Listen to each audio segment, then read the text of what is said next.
All right, let's get going. Let's cap off the unit. So this is 3.7, viral evasion. So we're going to talk about 3 viruses today that are actually really good at bypassing everything that we talked about this unit. So another example of how I like giving you guys some pathologies, some diseases that bypass or that mess with some of the mechanisms that we discussed, so you can tell why it's important for them to work properly and perhaps gain more appreciation for the fact that they do. Okay, so some viruses exploit or disable antigen presentation pathways to escape T cell detection. This makes sense. These pathways that we discuss are the main way these viruses get detected. So it would behoove evolution and natural selection to select for viruses, well, that find a way to bypass them. First, great example, cytomegalovirus, CMV. The infection overview here, transmission more so bodily fluids, okay? It establishes a lifelong latency and persists in your hematopoietic progenitors. Pretty crazy. Flares up under stress or immunosuppression. So it hangs out in stem cell populations in that bone marrow that we talked about from Unit 2 and is part of that progenitor pathway. So it's going to persist. It's going to hang out there. What an excellent idea for a virus. What a great home for it to pick. I need all of my blood cells that come from my hematopoietic stem cells. So those aren't going anywhere. What a great idea. Clinical context here is often asymptomatic in healthy adults. A major pathogen, though, in the immunocompromised. So if I don't have my soldiers in full force, then potentially this CMV virus could become a dominant force and could overwhelm somebody that's immunocompromised or immunosuppressed. There's a tissue tropism here, a cool concept, a preference that the virus takes. I already said the marrow, but we can also find it in the retina, GI tract, and the lung. So really cool, opportunistic, or no, opportunistic's not the right word. It's selective. It chooses its home very wisely. Mechanism of action here. It binds to the cell and ejects its viral DNA. So we have some immediate gene activation to get the viral assembly underway. We do some replication, and then we just hang out. We lie latent in these progenitor cells, in stem cell populations. So I'm constantly replacing that marrow tissue. I'm hanging out. I need stem cells there. I have stem cells in all of these places that are constantly renewing my epithelia and renewing my membranes. And these are long-lived cells, so it makes sense for this virus to pick a place, well, that's going to live long. Something that we got to think of this unit, for this lecture, is that, well, it doesn't really make sense for a virus to want to kill us, right? Viruses are not alive in the sense that they can't replicate without hijacking a host's machinery. They can't make more of themselves without that process. So if they kill their host, well, then they can't make more of themselves. Now, sure, maybe the corpse might spread some viral load, but there's no that body is no longer getting nutrients to facilitate the cells that the virus was utilizing. So it makes sense to lie a bit more latent, to use the host's machinery rather than ravaging the host. So that balance, Mother Nature has produced these viruses that have really taken advantage of that balance. A little more into CMV here.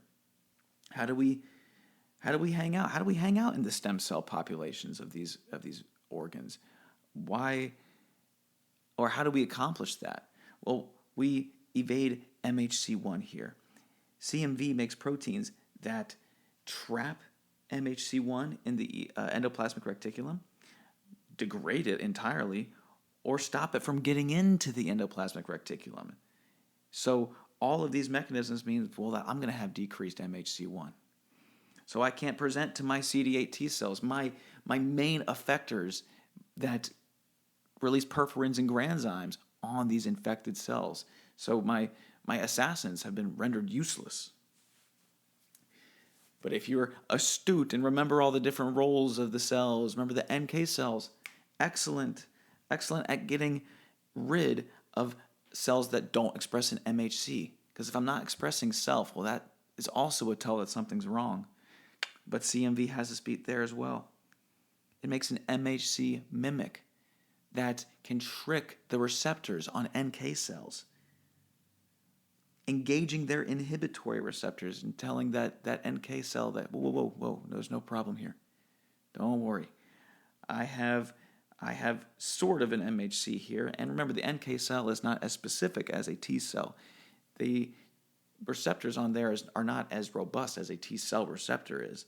So that inhibitory receptor gets checked, and that NK cell says, all right, looks good to me, and passes on.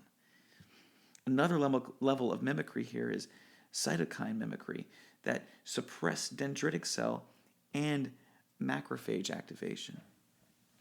So sometimes we need suppressive compounds that our T regulatory cells secrete that say, hey, calm down. But not in this case. In this case, I'm infected. But the cytomegalovirus can code for the compounds that cause relaxation, that cause suppression, so that detection does not occur. So 3 nasty mechanisms here to allow for this virus to evade immune detection almost entirely. If we are immunocompetent, we are the symptoms here contained, no problem, but the virus is just not eliminated.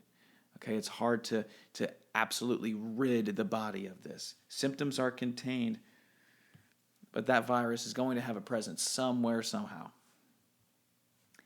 In the immunocompromised, we might have inflammation of whatever area that was afflicted, be it in the retina.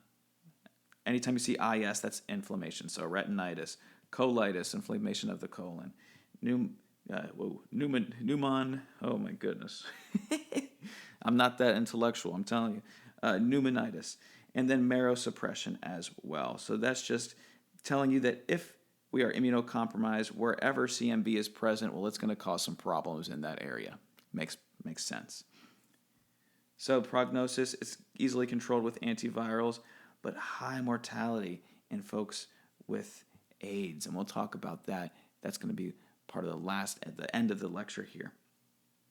So really not a problem in immunocompetent individuals, but when we talk about things like immunosuppression, and we talked about transplants a lot this unit, okay?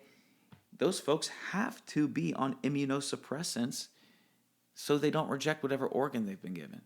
Well, that causes their immune system to peel back a bit. And let's say they might have had a latent CMV infection they didn't know about. Well, that can flare up.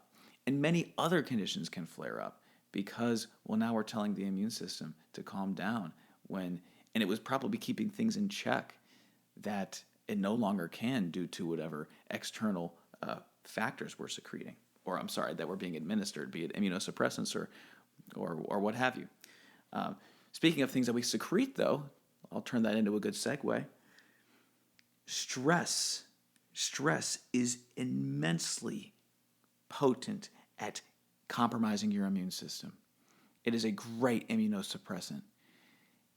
The constant release of catecholamines just bombards your vasculature, your endocrine system with compounds we don't need. Stress is horrible for your immune system. And yeah, I'm not going to sit here and say, just don't be stressed. That's not how that works, obviously, but just another reminder and some sort of drive to try and decrease the stress as much as possible in your life, because it does cause immunocompromising or immunosuppression when we have those systems on high alert at all times for potentially reasons that it shouldn't be activated for. So if we can mitigate stress, that's very, very ideal. All right, next up we have Epstein-Barr virus, not that Epstein. Okay, infection overview here. So transmission is saliva mostly. It's commonly referred to as the, oh, that's very thick. Oh my goodness. There we go. As the kissing disease.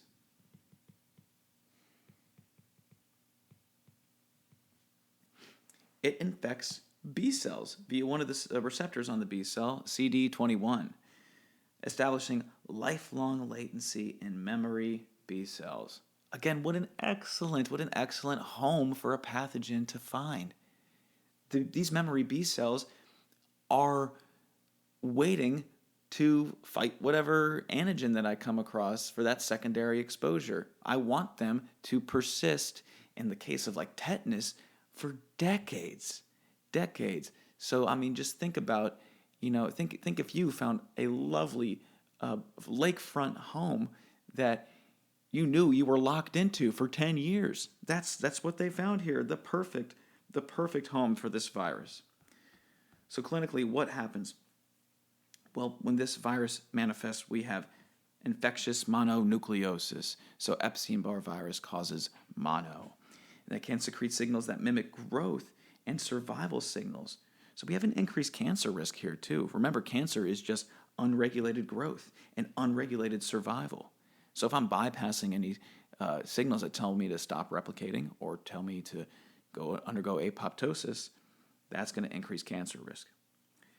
We can also have this concept called post-transplant lymphoproliferative disorder. And that's just the idea that immunosuppressed folks can be overrun with these EBV B cells. Again, usually we have these mechanisms to keep things in check.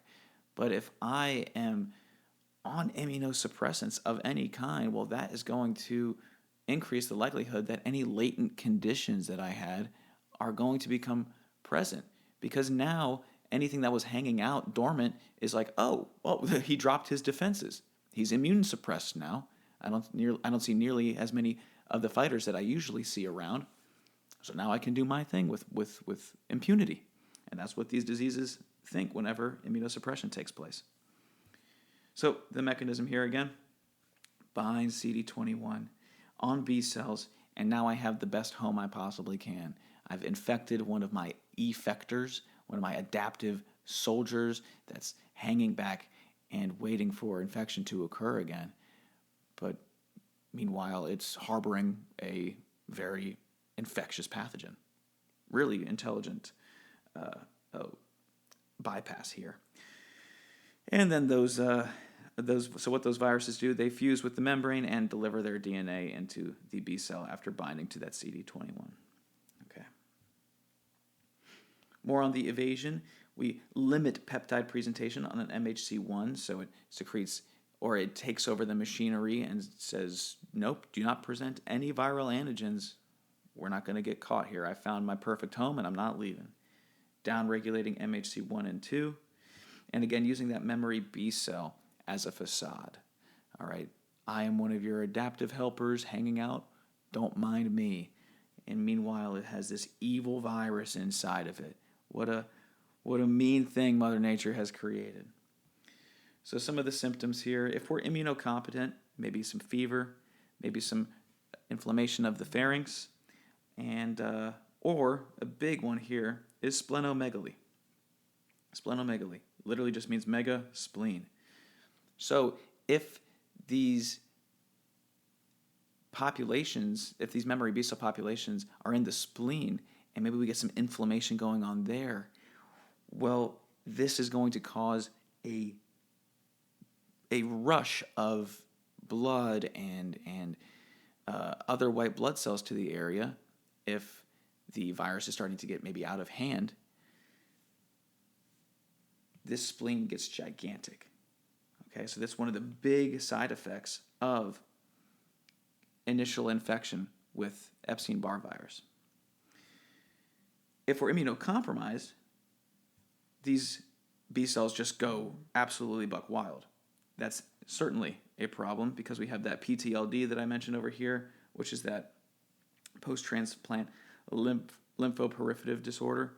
So either we're suppressed by some other means, or we have medicine immunosuppressants that we're taking post-transplant. By whatever means, though, we've dropped our defenses, and now these B cells that are infected can wreak havoc throughout the body. Okay? All right. But back to the splenomegaly thing here. I always like mentioning it because it just cracks me up, and I like bringing levity to conditions that might be maybe morbid. This graphic did numbers, I forget the year, give me like 2017, maybe 2018, when the now quarterback or a now Super Bowl champion of the Seattle Seahawks, Sam Darnold, was diagnosed with mono. And at that point, the infection had passed its infectious stage, so everybody was like, well, why the heck is he not playing? Well, his spleen was like probably 3 or 4 times the size that it is normally. And if you know anything about football, it's a high contact sport. So if he got hit on the left ribs around rib 9, 10, and 11, well, his spleen is at a high likelihood of rupturing. So that's one of the cool symptoms associated with mono. And it does go back to a normal size within a couple weeks. But yeah, he could not play due to that. So ESPN put this little graphic up of him pointing to the camera and being like, yeah, I can't play. I got a big spleen. So it just cracks me up. All right. Last but definitely not least, this one's really interesting and good to know about. We have human immunodeficiency virus, HIV. Infection overview here, the transmission either through the blood or through sexual activity. And this virus targets CD4 T cells as well as macrophages and dendritic cells, but this is the big killer here. Remember, the CD4 T cells, the orchestrators of the immune response, and they're getting infected. What a nasty thing Mother Nature's created, but that makes sense. If I want to wipe out the nexus of my immune defense, well, that's a good start to do it. So clinically, what's happening? Well, we have recurrent and opportunistic infections. By opportunistic infections, I mean infections and bacteria and issues that, well, the layperson would just bounce right off of them. These are weak bacteria or weak fungi or weak viruses that we don't have a single problem with. We have like maybe a little bug, we just flick it on off. Nope, no problem there. But if your field generals are wiped out, then these infections can occur rather easily. So that's what opportunistic infections means. We take advantage of the fact that the defenses have been dropped. And eventually, infection with this virus will lead to a condition known as AIDS, acquired immunodeficiency syndrome. Okay, so very important to know that. So this is a syndrome caused by HIV. What's happening here? So that CD4 that we talked about through T cell development, the thing that confers the T helper identity to these cells, they use that and bind that for entry, which is so crazy. This is the one of the co-receptors that allows us to identify when things are foreign, and they're using that against us. Just an evil creation by Mother Nature. So then when that binding occurs, viral RNA is injected into the cell. You might be thinking, well, RNA, what the heck? We don't use RNA, we use DNA, and rightfully so. So in this injection is also a concept or compound called reverse transcriptase, and this is an enzyme that turns RNA back to DNA. And then that DNA gets integrated into the host's genome. So a lot of nasty mechanisms at play to allow this to happen. By nasty, I guess I more so mean cunning. If you think about all the cool concepts that we've talked about this unit and just this semester, these viruses have just found a way to bob and weave through each and every one. You're like, well, but what about this? But what about this? They have an answer for every one, it seems. Symptoms here. Acutely, viremia, so we might see viral load in the blood because, well, my T cells have just been completely stunted. CD4 drop, certainly. You might see some partial recovery. Okay, the viral load might not be all that heavy, and maybe the surviving and unaffected T helper cells are keeping things at bay. Chronically, that CD4 number is going to continue to decline. It does take a while, though, so hopefully there's good longevity there. But there's persistent immune activation because of these decreased defenses. And I've referenced a couple of times this unit. Despite your T cells not making antibodies, everything right here is connected. And especially with your field generals, your T helper cells are orchestrating everything. Mm-hmm. So despite them not being antibody creators outright, they do affect the process, so your antibodies are going to be impaired. All right, and then finally, this virus does culminate in the condition known as AIDS, that acquired immune deficiency syndrome. And this simply just means my CD4 count is below 200 cells per microliter. That's the definition of AIDS. So that stark drop in CD4 count combined with opportunistic infections. All right, so I'm sure I've heard like colloquially like, oh, HIV doesn't kill you, it's AIDS kills you.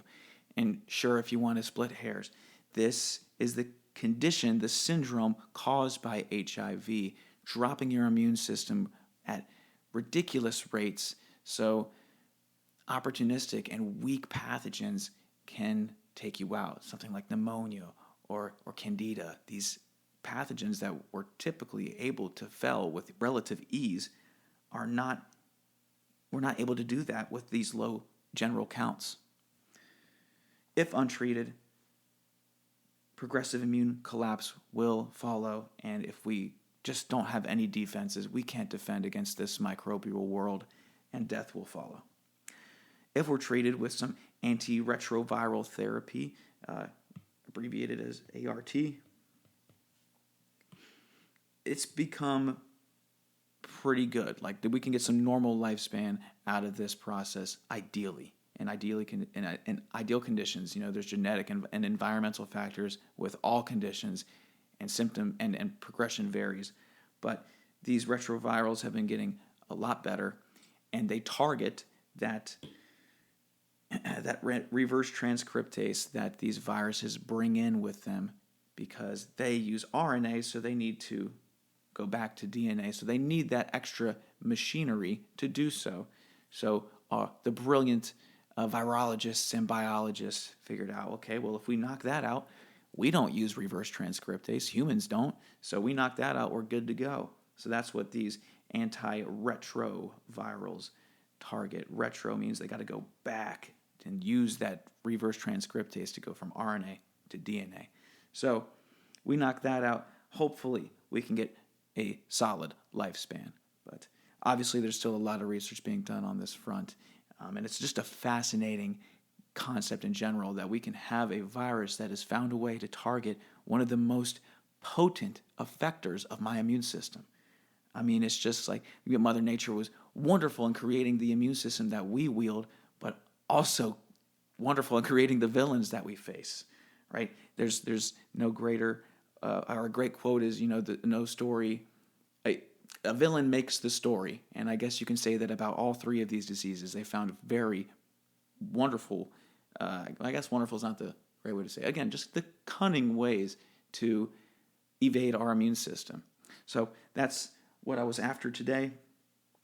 Get savvy with those three viruses. And yes, please just email me if we have any questions. Thank you so very much for your time and attention, and have a good day.